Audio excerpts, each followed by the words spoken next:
Welcome to Chromaticus. Today we're going to talk about melodic manipulation techniques, which is my personal favorite way to overcome writer's block. You can take a small motif and using these melodic manipulation techniques turn it into a full 4 or 8 bar phrase. First I'm going to demonstrate every technique and then we'll examine their usage in Swan Lake and in the Hall of Mountain King. And finally I'm going to walk you through the composition process step by step and show you exactly how to take a small fragment like this and turn it into a full phrase like this. Now the first technique we're going to look at is called an inversion. This is the original motif that we're going to be demonstrating these techniques on. It's in 6/8 meter. It is 3 descending eighth notes with a slur marking followed by a dotted quarter note rest, and it's over an F major chord. An inversion takes the motif and changes the direction while maintaining the same intervallic relationships. So if the original motif moves down a minor third, down a major second, an inversion will move up a minor third and up a major second. Now if you start on the same note as the original motif, in this case C, depending on the intervals you may end up with notes that are not diatonic to the key, such as this E flat, which is not in the key of F major. So you may end up having to change the harmony to fit the new melodic motif. If I stayed diatonic on this note, the note would be E natural instead of E flat. But that's not a pure inversion because the intervallic distance of the original motif was a minor third, not a major third. You can certainly do this when you're writing music, but it would be a combination of multiple techniques, which we'll discuss momentarily. In our second example of inversion, I've started on the note A instead of the note C. Because of that, when I move up a minor third and up a major second,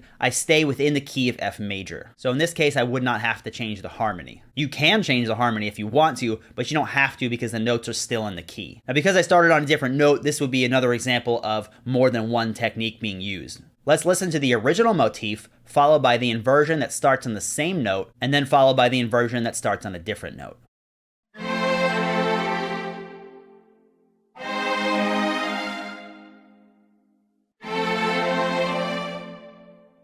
The next technique is called retrograde. Retrograde takes the motif and reverses it. On paper, it looks like an exact mirror image. This is probably the least common of all the techniques because it's quite difficult for the ear to recognize the motif and be able to relate it to the original. But occasionally it can provide a nice stark surprise. If our original motif is C, down to A, down to G, followed by a dotted quarter note rest, then the retrograde will move backwards through the motif. So we'll start with the dotted quarter note rest, and then we'll play G, A, and C. Now let's listen to the original motif followed by the retrograde.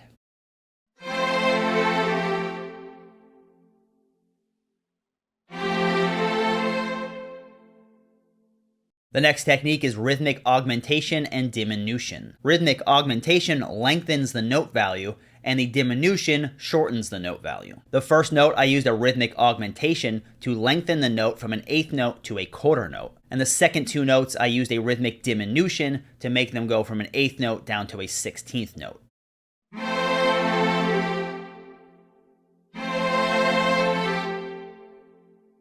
Our next example is intervallic diminution and augmentation. Augmentation expands the intervallic distance between two notes, and diminution makes the intervals smaller. The original motif, the first note, goes from C down to A, which is down a minor third. For those notes, I used an intervallic diminution to shrink it down to a major second, which takes us down to a B flat. The second interval was down a major second, so here I used an intervallic augmentation to expand the interval down a minor third. And depending on what notes you end up with, you may end up having to change the harmony to fit the new melodic motif.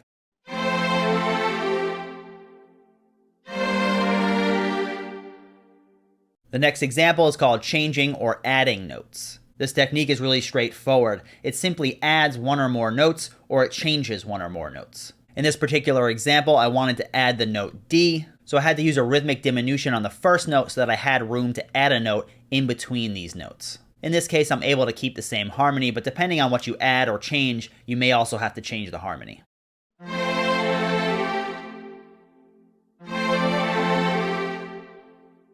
The next technique is called change of mode. This technique takes the motif and adjusts notes accordingly to change the modal quality of the passage. So the first example was in F major, the second example is in F minor. In this case, the notes C and G are present in both keys. I just had to change the A natural to an A flat. And don't forget to change the harmony accordingly.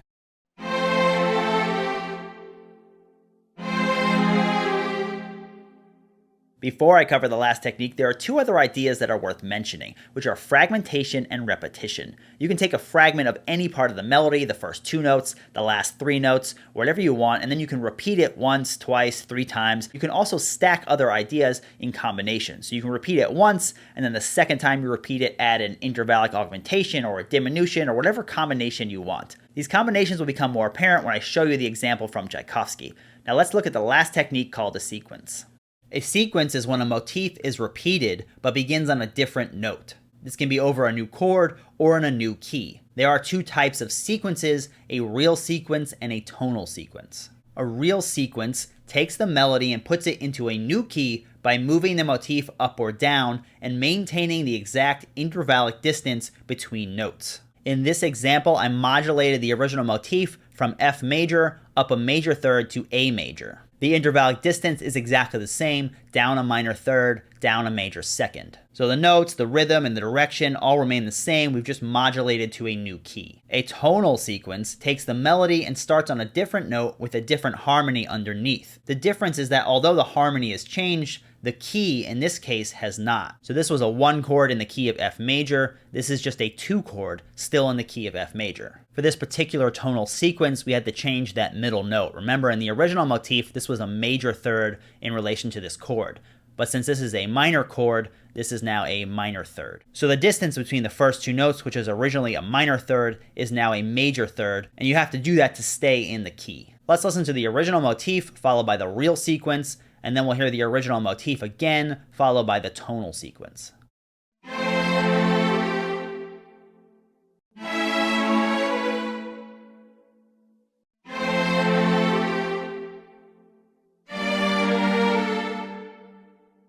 Now the question is, how do we apply all this to a motif to create a complete melodic phrase? Well, let's examine their application using Swan Lake as an example. This 4-bar phrase can really be broken down to and extracted from this 5-note motif, this F sharp half note, and this 4-note walk up back to the F sharp. The next bar and a half is really just a fragmentation and an intervallic augmentation. All that means is that you take a small fragment and you repeat it. So in this case, an 8th note up to a dotted quarter note, and then the intervallic augmentation, all that means is that you're stretching the interval. So instead of E to F sharp, that major second, you're stretching it to a major third from D to F sharp. But the rhythm of this 2-note fragment here is the same, an 8th note and a dotted quarter note. 8th note, dotted quarter note, 8th note, dotted quarter note. So you have a little repetition of that fragment. And the last time, instead of just repeating it, he sequences it down to B, which is a sequence down a minor third. So instead of D up a third to F sharp, you have B up a minor third to D. Instead of keeping that rhythm of the dotted quarter note, he diminishes the rhythm down to an 8th note because this is the start of this next little idea right here. This is what's called an imitation. Imitation can be anything from a strict, rule-based repetition, such as a canon or a sequence, to a very loose imitation of an idea, such as repeating the exact rhythmic structure of a motif in a different voice while using different notes or changing the intervals. In this case, it's the last type. It's a simple rhythmic imitation of this idea here, 4 slurred together 8th notes. Instead of ascending, it's descending. Instead of going up in seconds, it's going down in thirds. So it's a very loose imitation. It's really just imitating that rhythmic idea. And the last note, he makes a large leap in the opposite direction, before landing on a B and resolving to that B minor chord. Before it gets to this last measure, which is just the repeat of the melody, there's this little idea that takes us into the repeat. This is a retrograde of a fragment of the first motif. If you were to put a mirror right here and see the exact reverse image of this, instead of B going up a second to C sharp, up a second to D, and up a second to E, in the exact reverse, you would see E first. It would be moving down a second to D, down a second to C sharp, and down a second to B. It would be the exact reverse of this motif. And that's exactly what this is, right? You have E, 8th note, moving down a second to D, 8th note, moving down a second to C sharp, another 8th note. Now he just plays the first 3 notes, so it's a 3-note fragment of that motif in retrograde, and then he jumps back up to the F sharp, which is the first note of the repeat of the melody.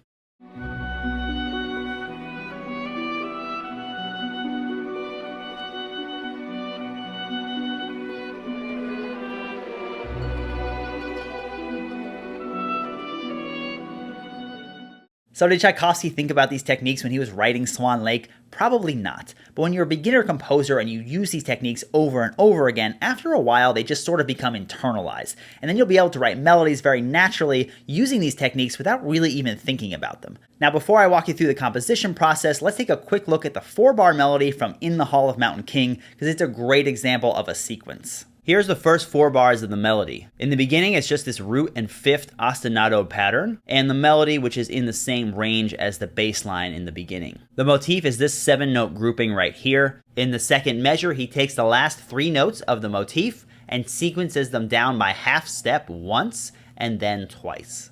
What's really interesting is that the bass line doesn't change. So the bass line is still root and fifth in B minor, but this pattern that was in B minor is now sequenced down to A sharp minor and then again to A minor. That chromatic motion over a static bass line is a really interesting sound. Let's take a listen.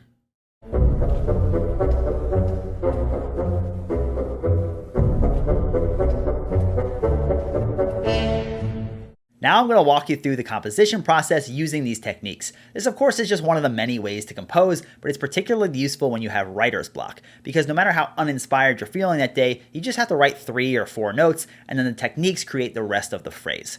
Here's the initial melodic motif that I came up with. It's 4 eighth notes followed by a half note, C sharp, E, E, C sharp, and D sharp, and it's over a 1 chord and a 5 chord in the key of C sharp minor. This motif is super simple, really straightforward, honestly a little bit boring, but that's okay. The point in the beginning is to just get something on paper. It could be 3 notes, 4 notes, 5 notes, just something really simple, really straightforward, just to get started. No matter how bad your writer's block is, you can always write at least 2 or 3 notes just to get started, and then we'll keep working on it, kind of changing things, moving things around until we have something that we really like. During the initial composition stage, I'm writing this as a piano sketch, but I'm always thinking ahead about the final piece. For me, I'm thinking maybe a clarinet player will play the melody, so I'm considering range and also writing in spaces to breathe for a live player. For the harmony, I'm thinking about the string section, so I want to make sure I'm in the right range when I'm writing the chords. Now let's take a quick listen.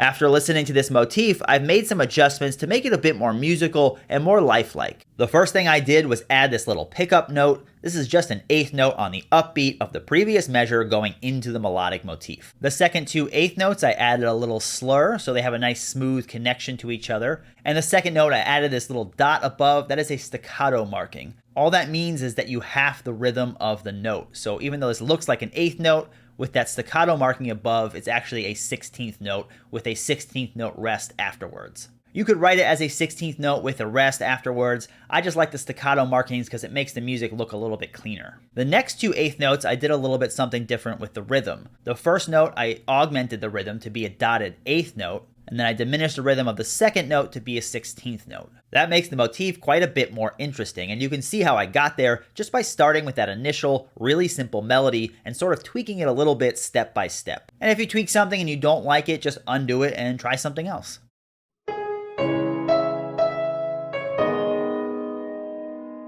Now I wrote the second measure of the melody using some of the techniques that we discussed. Now you should notice that the rhythm of this first bar is exactly the same as the second bar. What I've done is I've changed the first note, so instead of starting on C sharp, I started up a whole step on D sharp. Instead of moving up a third, I used an inversion and I moved downward. And then I took that inversion and I used an intervallic diminution. So instead of moving down a third, I only moved down a second. And just like the first motif where I repeated that note again, I did the same thing here, C sharp and then another C sharp. So I used these techniques on the original melodic motif to write the first couple of notes of the second part. And then keeping the same rhythm, I just kept descending downwards because I liked the way that it felt.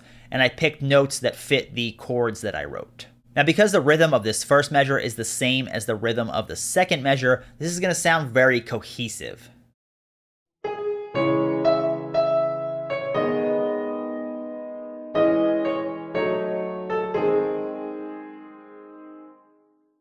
After listening, I decided that the half note here and here at the end of both measures is a little bit too stale for me. So I broke up that first half note by adding a diminished approach chord to the C sharp minor in the next measure. And the melody note I use is just a chord tone of that diminished chord. That eighth note breaks up the measure pretty nicely, and at the end of the second measure, I have that nice long sustained tone.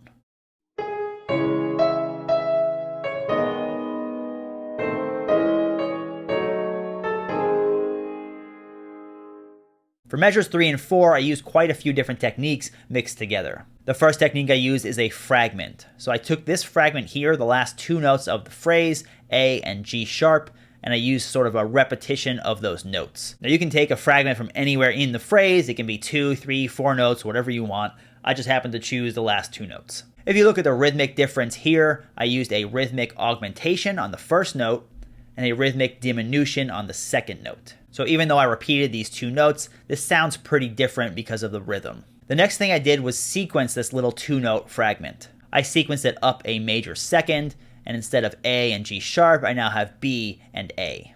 I started to sequence this up again to C sharp, but I felt that I had repeated it too many times and it was getting a little bit stagnant, so I ended up augmenting the rhythm of this last note to a full half note just to give some breathing room to the phrase. In measure 4, I used a repetition, so I just repeated this exact fragment right here. Again, the exact same way, same rhythm and everything, same notes. Now this time when I sequence it, I go up a bit further. The first time I went to B and then down to A. This time I sequence it up to C sharp and B. This keeps the melody rhythmically cohesive, but it also keeps it moving and progressing forward rather than getting too stagnant. Just like the ending here, when I moved up a third to a half note, here I also moved up a third to a half note.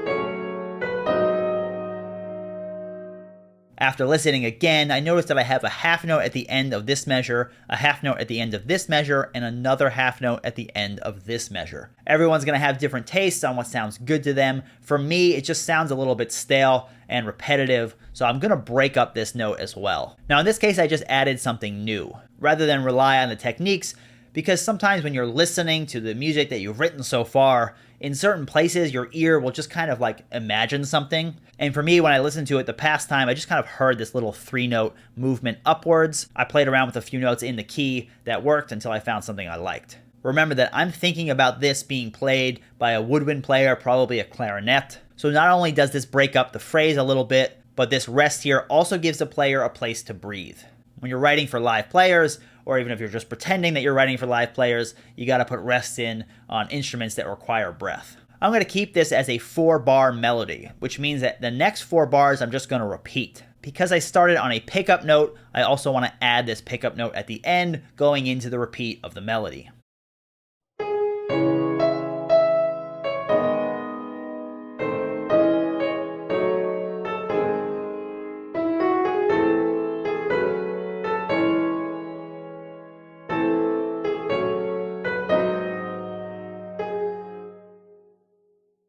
Here's the final 4-bar phrase with the repeat. I added a few little things that I thought really helped the music along. You can always keep adding things if you feel the music needs it, and you can also take things away if you feel they're hindering the music in some way. The first thing I did was write a little counter melody in the 3rd bar. I used a retrograde down 1 octave of this fragment of the motif. So instead of E, F sharp, and G sharp, I start with G sharp and move backwards through this little fragment. So I have G sharp, F sharp, and E. While this note is pretty static in here, this counter melody down here adds some nice movement, so it's not as static sounding. The next thing I did was just expand that final chord, that C sharp minor, just to be nice and big and full and sound nice and resolved. Also, the last time in the place where the pickup note would be for the repeat, I changed it to be an anticipation. So this is a non-chord tone that anticipates the next note of the final measure. So this will clash with this chord here, but then it will repeat again and resolve with this chord. Now we're going to listen to the final piece. I put this in the clarinet like I said I would. I put this in the strings. For the repeat, I moved the melody up to the string sections in a few different octaves, and I added in some brass for the harmony and even some woodwinds and some harp parts to fill in some other areas.